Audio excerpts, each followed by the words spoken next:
Сәлем әңгіме сүйер оқырман. Бүгінгі тақырып ордалы жылан кегі.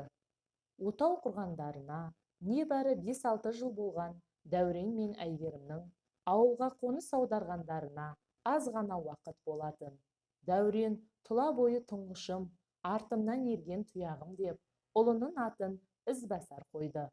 Ал одан 2 жасқа кіші қызының есімін Лейла, жан жары Әйгерімнің төркіні қалада тұрады.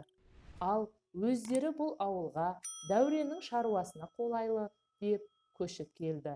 Сатып алған үйлері тәп-тәуір. Жаңа үлгімен салынған баспананың түр сипаты еңселі, айналасындағы үйлермен салыстырғанда әжептәуір жаңа. Күн артынан күндер өтіп, жұбайлар бақытты өмір сүріп жатты. Дәурен күні бойы жұмыста, ал әйелі Әйгерім шаңырақта бала тәрбиесімен айналысатын. Әйгерім үйде жүргенде сәл тыныштық орнай қалса, әлде бір заттардың сырынан селк ете түседі. Алғашында үй жиһаздарының сыры шығар деп, Әйгерім ештеңеге аса мән бере қойған жоқ. Түн түндігі түріліп, тыныштық орнаған кезде де Әйгерім әлдегім еденді жайбарақат басып, әрлі-берлі жүрген секілді дыбыстардан оянып кетіп жүрді. Құлағын салып тыңдай қалса, әлгіндегідей дыбыс жоғалып кетеді. Бірде ол таң ата мынандай оқиғаға тап болды. Жолдасының таңғы асын беріп, жұмысына шығарып салған соң, Әйгерім төсек жинауға кіріскен.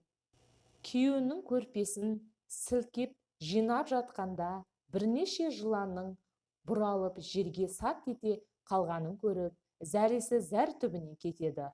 Дереу Дәуренге хабарласып, мән-жайды айтады. Бірақ ол бұған айтарлықтай мән бермейді. Қорқыныштан қол-аяғы дірілдеп кеткен Әйгерім асханаға барып, су ішпек болды. Дереу асханаға жүгіріп келіп, ыдыстағы суға еңкейе бергенде, еденнен жорғалай жүріп, ас үй жиһазының артына қарай кіріп бара жатқан жыланды аңғарды. Сол күні Әйгерімнің ештеңеге қолы бармады. Құдды бүкіл заттың арасынан жылан шыға келетіндей қорқыныш сезімі пайда болды. Кешқұрын Дәурен жұмыстан келген соң, оқиғаның барын жолдасына бүге-шігесіне дейін айтып берді. Дәурен жатып бөлмедегі төсек орынның айналасы, асты-үстін барлық бөлмелерін түгелдей тінтіп шықты. Бірақ ешқандай жылан ізін байқамады. Арада бірнеше ай өтті. Бұл кезде жанұяда жылан туралы қорқыныш сәл-пәл сейілгендей еді. Әйгерім әдеттегідей үй ішінде анау-мынау тіршіліктермен айналысып жүрген. Сәл тынығып алмақ болып, жатын бөлмеге кереуетке отыра кетті. Көзі ілініп кеткен екен. Түсінде жұмсақ құмның үстінде жалаң аяғымен олай да бұлай балаша ойнап жүгіріп жүр екен. Кенет селк етіп оянып кетсе, қос аяғының үстінде бір жылан суылдап өтіп бара жатыр. Әйгерім ойбай деп ышқына айқайлап, аяғын сілкіп қалғанда жылан ұшып түсіп жоқ болды.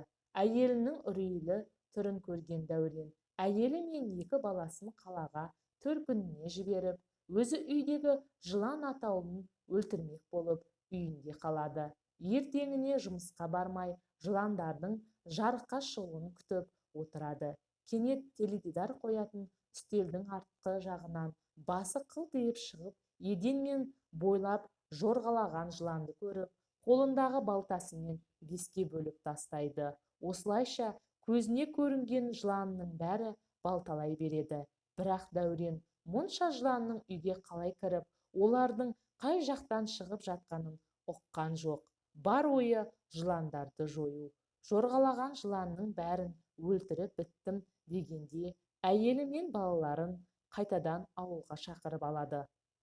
Үйде жыланның қарасы көрінбегенге, ерлі-зайыптылар енді тыныш өмір сүреміз бе деп ойланған.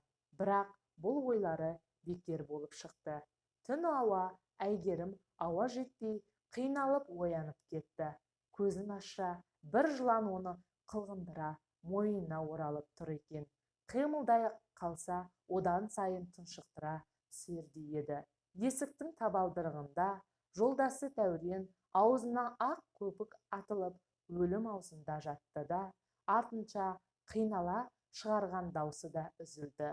Жанында жатқан қос құлыншағы жалаңаш күйде әлдеқашан ажал құшқан. Әйгерім қос қолымен жыланды татқылап тырысып көріп еді, болмады. Қол-аяғы тыпырлап айқай салуға да шамасы келмеді. Ақыры соңғы демін шығарды. Басқа екен демекші, бір шаңырақты бір түнде өлтіріп шыққан ордалы жыландар екен.